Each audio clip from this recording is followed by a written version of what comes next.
My topic is children who struggle with language and speech. Why I chose this topic, my challenge. There are many reasons why I chose the topic of children that struggle with speech and language, many reasons being close to my heart. First is a personal story about language struggle, my father's. My father is a first-generation Canadian, meaning his parents immigrated to Canada from Italy 3 years before he was born. So there was absolutely no English being spoken in the home, meaning his first language was Italian. Starting school was extremely scary for him, he explains. He was always embarrassed to speak or raise his hand because of his accent. He was super scared talking, knowing that he doesn't know a word of English.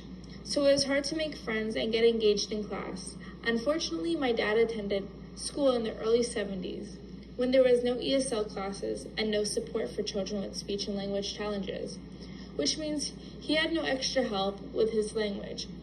My father is really good at math, but reading and writing was never his strong suit due to these circumstances. My father slowly picked up the language throughout the years, but he wishes he was better at the language and thinks maybe he could have been if he had the support. Unfortunately, my dad is not the only child that faced these issues. Thankfully, today we have ESL classes, but still definitely not enough of support.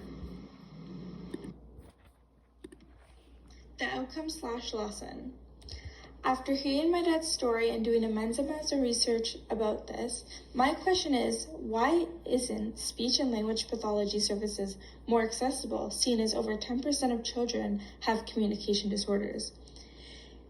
It also makes me want to do different things in the classroom when I become a teacher, like giving extra supports for children that are having difficulty with language and speech, and hopefully bring some awareness to kids in the classroom to kill the stigma that just because someone cannot speak English or is having a hard time with their speech does not mean they're dumb at all. Another thing I want to emphasize is after educating myself on this topic, I want to celebrate children's heritage. Once I become a teacher, I will be teaching children from all different types of backgrounds and languages. And I want them to celebrate it by having cultural days and maybe even having some show and tell. And if they want to use a language they use at home, they can. Showing that they're able to use this language and not to be afraid or embarrassed about it is my number one goal.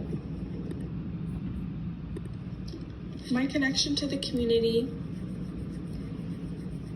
What connects me to this topic is that I'm continuously working with children, thus being mindful of speech and language should always be one of my top priorities.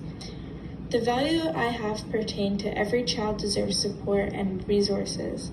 Having affordable and accessible speech and language pathology services, ending discrimination and offering more support in classrooms.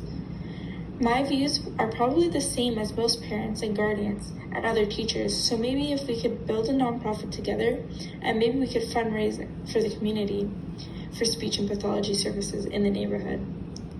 This is important because over 10% of the children population in Canada deal with language and speech challenges, which means a child in the community more than likely has difficulties, and sharing awareness creates belonging and support in the community. Collective challenge. Speech and language therapy is costly, and some families can't afford it as it is not covered by OHIP. In some cases, a child is able to grow out of his speech disorder, but unfortunately, most cases affect the child negatively if left untreated. Children in ESL are sometimes discriminated and treated differently, and are even bullied by other children due to the stigma that if your language and speech is poor, you're less than or stupid, which is very false. Low supports in the school system. Teachers not able to make modifications to curriculum without a resource teacher, and long waiting lists for speech pathology and language pathology services. Collective power. If we were to all to come together and raise awareness to this topic and maybe get funding for children that can't afford speech language pathology services, we could raise a good amount of money because it is such a good cause. Having guest speaker that identify as someone with speech and language disorder and letting them share their story could leave a good effect on people. Bringing the community together and showing them graphs and a number of children that are affected by speech and language challenges could also affect them in a positive way. Hosting assemblies at schools raising awareness about challenges that people with speech disorders and language disorders go through every day and why they shouldn't bully. The challenge: children struggle with speech and language all over the world.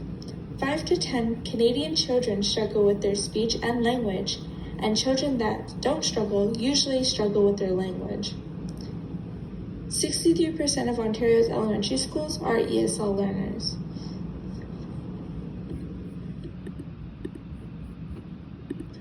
The ask: I want people to understand how pressing this issue is and how many children are challenged by this every day.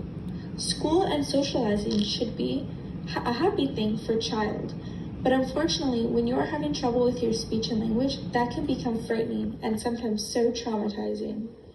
Maybe after hearing the truth, people will understand how crucial it is to have more funding and awareness for speech and language pathology services.